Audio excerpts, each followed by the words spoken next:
Halo para sahabat, salam sehat dan jangan lupa bahagia. Salam alehem, bisema Yesua Hamasia. Selamat berjumpa kembali. Semoga para sahabat dimanapun berada semuanya dalam keadaan yang sehat. Para sahabat, Tuhan kita Yesus Kristus bersabda dalam Injil Matius pasal yang ke-28 ayat yang ke-19.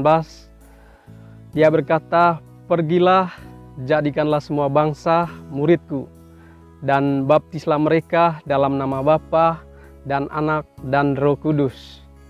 Lalu di Injil Yohanes pasal yang ketiga ayat yang ke-5 sampai 6, Tuhan Yesus berkata kepada Nikodemus, yaitu seorang Farisi.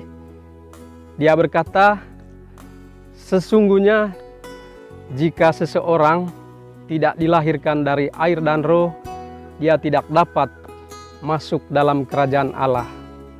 Sebab apa yang dilahirkan dari daging adalah daging, dan apa yang dilahirkan dari roh adalah roh."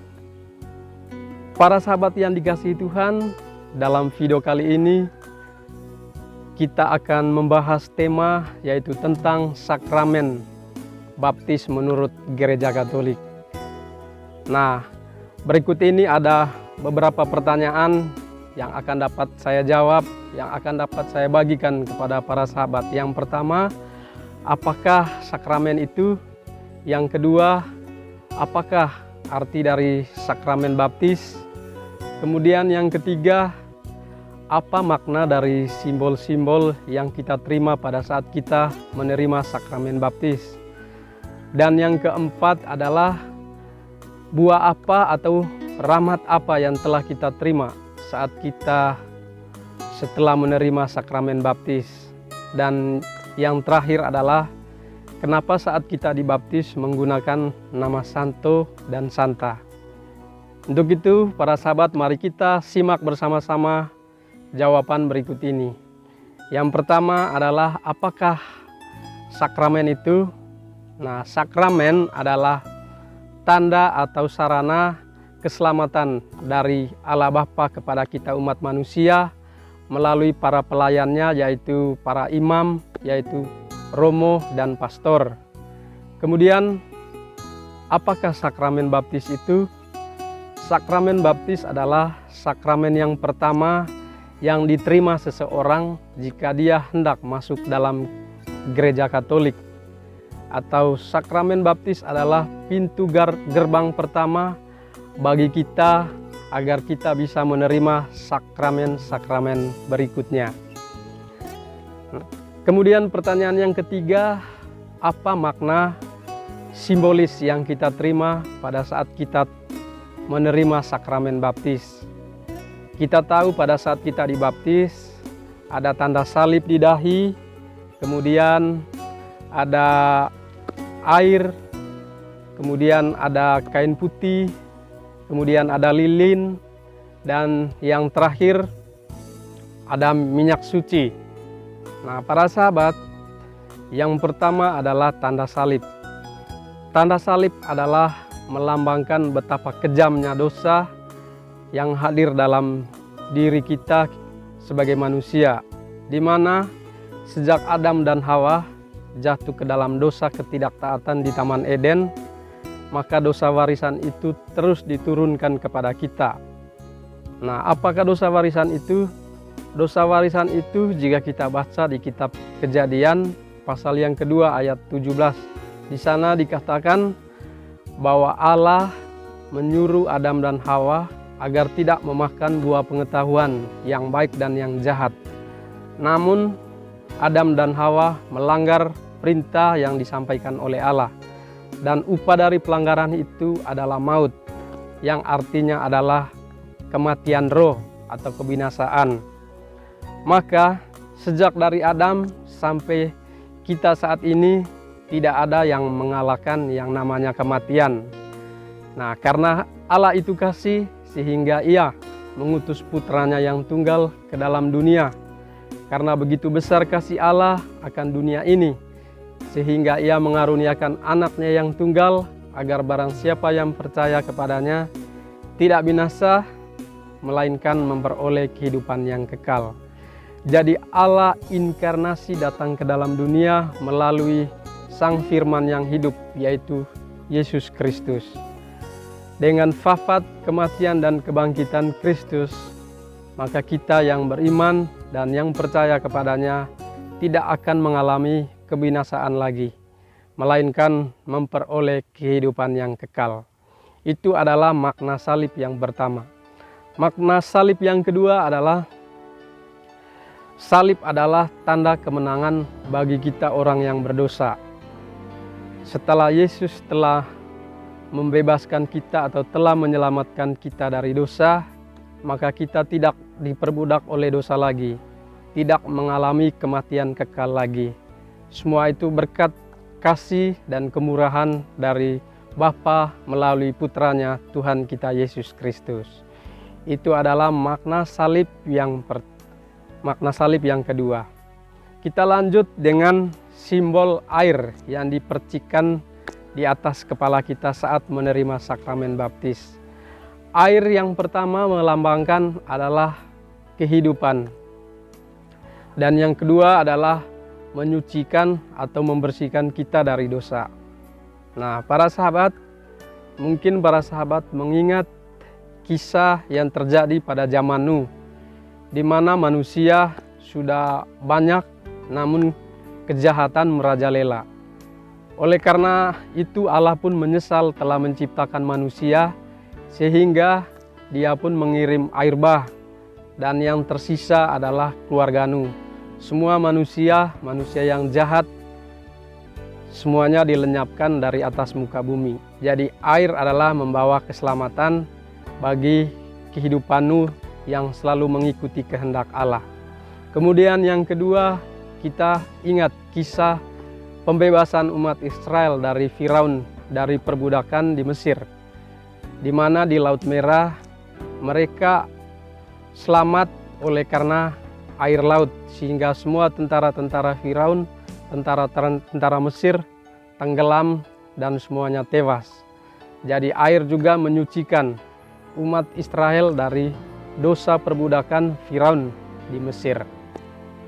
Nah, para sahabat, jadi air adalah menyucikan kita, membersihkan kita, dan makna air dalam pembaptisan adalah kita dilahirkan kembali melalui Injil Yohanes pasal ketiga ayat yang kelima, yaitu barang siapa yang lahir dengan air dan roh, maka dia akan berkenan masuk dalam kerajaan Allah.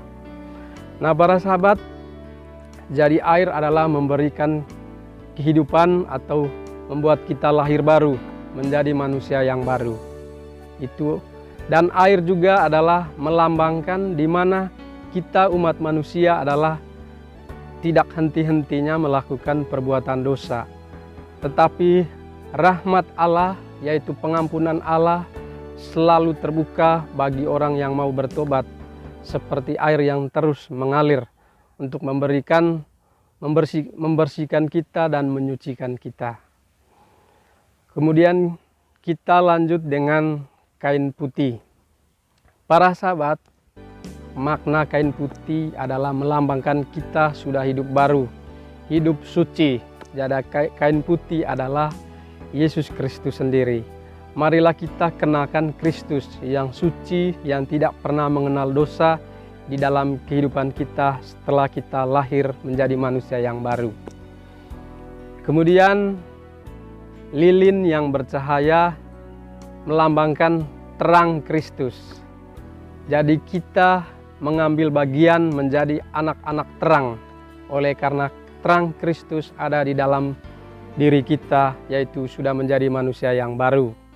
Setelah kita menjadi terang dunia, menjadi anak terang, tugas kita adalah menerangi dunia yang gelap ini. Bagaimana kita mewartakan Injil Tuhan tentang kebenaran, agar dunia yang semakin gelap dengan banyaknya orang yang tinggal di dalam terang, maka kita bisa menguasai dunia ini dengan sinar cahaya terang Kristus.